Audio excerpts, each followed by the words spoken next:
आपने Shriram college of commerce से graduation की। आप कविताओं के फील्ड में कब और कैसे आए? वहीं कॉलेज के टाइम में ही मैं पॉपुलर हो गया था। कविता के क्षेत्र में नहीं, वैसे स्टूडेंट्स के बीच में लोकप्रिय था मैं। पहली फर्स्ट ईयर में श्रीराम कॉलेज में कोई नहीं जानता था। सेकंड ईयर में मेरी दोस्ती एक ग्रुप से हुई, प्रहलाद से, जो कि ऑर्केस्ट्रा वगैरह उसने इंट्रोड्यूस किया बाद में, जो दिल्ली में सबसे ज़्यादा पॉपुलर। उसका 5-6 का ग्रुप ऐसा था जो सुबह से शाम तक एक दूसरे की खाल खींचने के काम में लगा रहता था। जहाँ किसी ने कुछ बोला वहीं पटकनी दे मारी। मतलब एक दूसरे को हमें पटकनी देने में आनंद आता था कि आज मैंने वहाँ चित किया, वहाँ चित किया।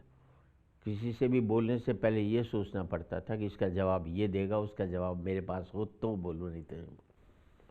और सुबह से शाम तक यही काम रहता था। तो एक साल फेल हुआ। अच्छा, फेल हुए? तो घर से डांट पड़ी होगी? नहीं, घर वालों को, फादर को इन चीज़ों से कोई मतलब नहीं होता था। तो उन्होंने कहा क्या हो गया, फेल हो गया तो क्या हो गया, इम्तहान कोई कुंभ का मेला जो 12 साल बाद आएगा, अगले साल दे लेगा।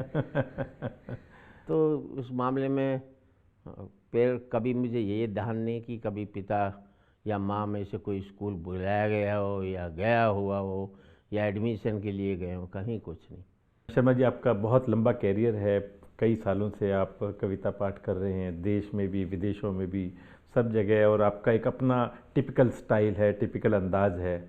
आप अपने आप को सीरियस रखते हुए कैसे लोगों को हंसाते हो? मेरा मानना है कि हमें हर काम सीरियसली करना चाहिए, चाहे हंसी का ही हो। हम सीरियस कामों को भी हंसी में करते हैं, इसलिए नहीं हो पाता। सीरियसनेस हर चीज़ के लिए ज़रूरी है, चाहे वो हंसाने के काम। और जब मैं सीरियस रहता हूँ तो लोगों का ध्यान मेरे हाव भाव पर नहीं रहता, सिर्फ मेरे वर्डिंग पर रहता है। तो उस समय मेरे शब्द जो हैं सीधे उन तक जाते हैं और किसी चीज़ पर उनका ध्यान नहीं रहता।